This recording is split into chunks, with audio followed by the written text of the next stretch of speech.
Welcome to the Automation World Get Your Questions Answered podcast, where we connect with industry experts to get the answers you need about industrial automation technologies.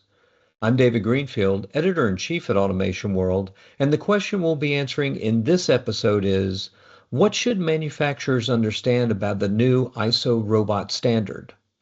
Now, this new standard was just released in February of 2025.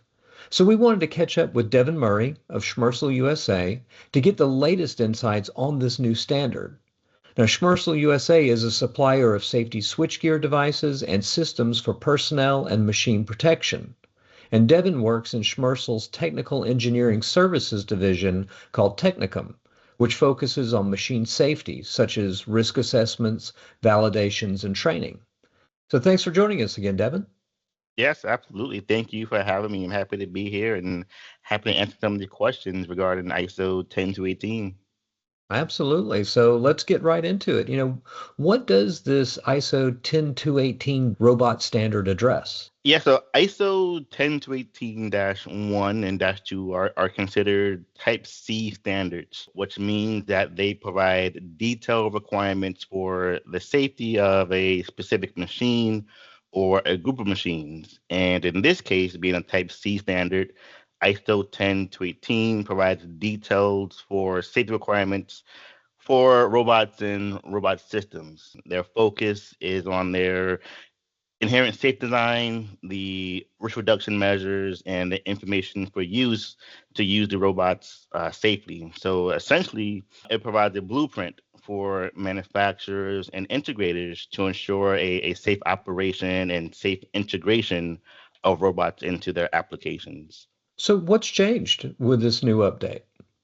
There's been quite a few changes. As you mentioned, it was released earlier this year, so there's been a lot of rehaul with the standard itself. When you look at this idea of functional safety, they have expanded the coverage and importance of utilizing functional safety for robots and robot systems. There's more structure and specific information for the risk assessment process. When you look at the manufacturer and integrator, there's now a clear defined split between the two and looking at their different responsibilities.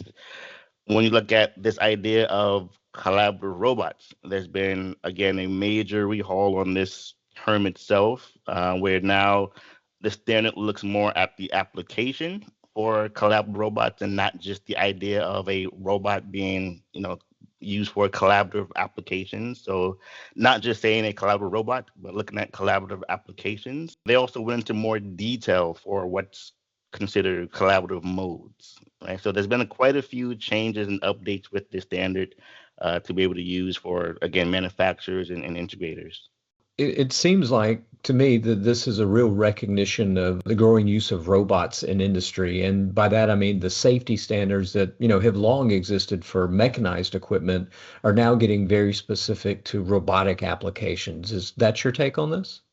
Yeah, for sure. So again, when we look at safety, they usually tend to maybe lag in the industry. So there's this massive updates with machines or applications, and then safety kind of follows after. Where in this case, with these newer standards, yes, the collaborative robots have been in the system already. Industrial robots have been in applications for decades, but now we see this upgrade with the standard again, providing some more detailed information where it truly is more guidance, right? So sometimes when people look at standards, there's a lot of room for interpretation and not too clear. They definitely try to make a concerted effort to make sure that this standard provides more guidance to make sure that we're using robots safely, right, within applications and designing robots safely from the design phase at the beginning.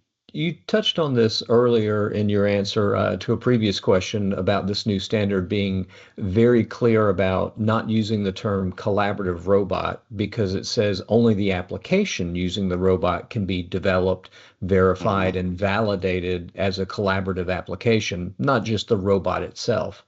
So Yeah. what's your take on this? What does that mean for manufacturers considering the use of cobots?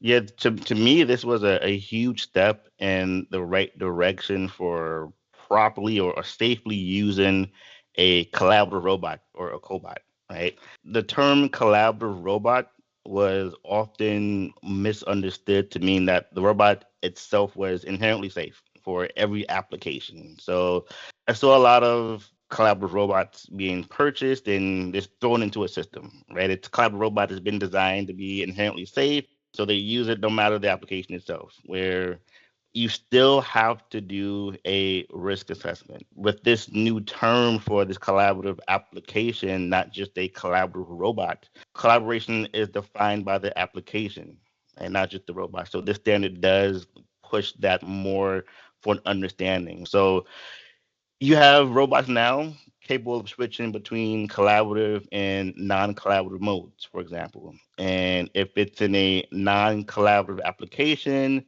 that robot is allowed to have higher speeds, right? Higher forces, move larger payloads that would take them out of the realm of what's considered a collaborative robot application, right? So Mhm.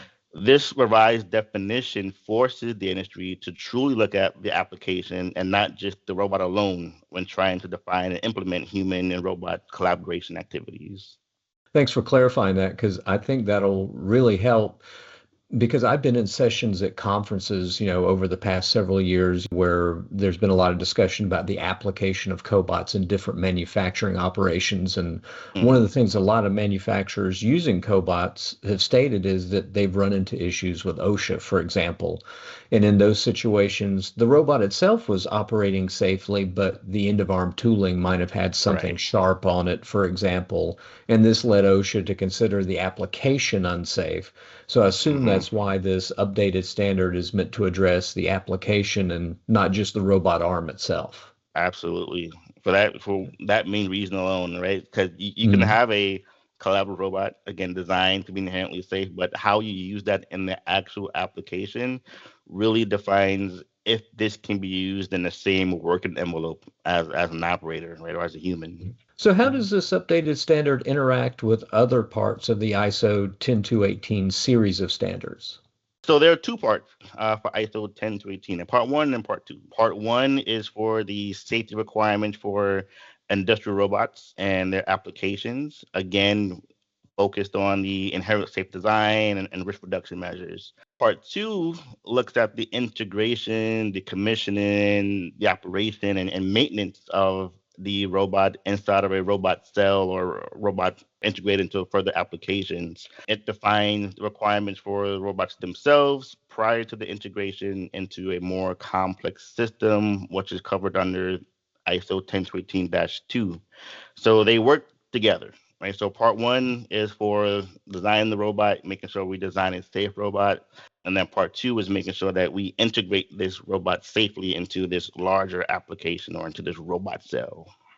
Since ISO standards are international in nature, are there specific aspects of this updated standard that should be of particular interest to US based manufacturers? Honestly, all of it, like so Mhm. everything that's within ISO 10-1 and dash 2 can be applied for US based manufacturers. We are currently actually in the process of updating our ANSI standard, and they will be completely harmonized to ISO 10-1 and dash 2. Right, so the updated ANSI robotic standard has not been released just yet, but again, it'll be harmonized completely to ISO 10-18. So if there's any U.S. based manufacturers that want to stay ahead of the curve and start to implement some of these newer guidances that's being applied to the robotic standards, they can utilize everything highlighted inside of ISO 10-18-1 and dash 2. So, how should manufacturers go about integrating this standard with their existing production management systems? So using ISO 10-18 would allow manufacturers to blend robot safety protocols into their digital and operational workflows of a factory. Okay, so the standard will lay out the robotic requirements for risk assessments. So if they do that, they'll be able to use a production management system, integrate hazard identification and risk assessments directly into that process, like that production management system process. Then it will lay out requirements for the e-stops and protective stops. Well, they can then use their PMS or their production management system to track e-stops, but the track protective stopping, being able to monitor safeguards, monitor when operators or personnel enter restricted spaces, both physical and logical boundaries. This can help them track that and help prevent operator injuries, perhaps utilizing the production management system to map and visualize safeguard zones, send alerts when limits are exceeded or if reconfiguration occurs.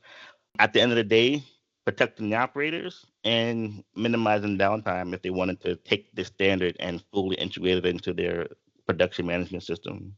Obviously, any application using a cobot would be relevant to this standard, but are there certain kinds of manufacturing operations you see as being critical for manufacturers to focus on with this standard?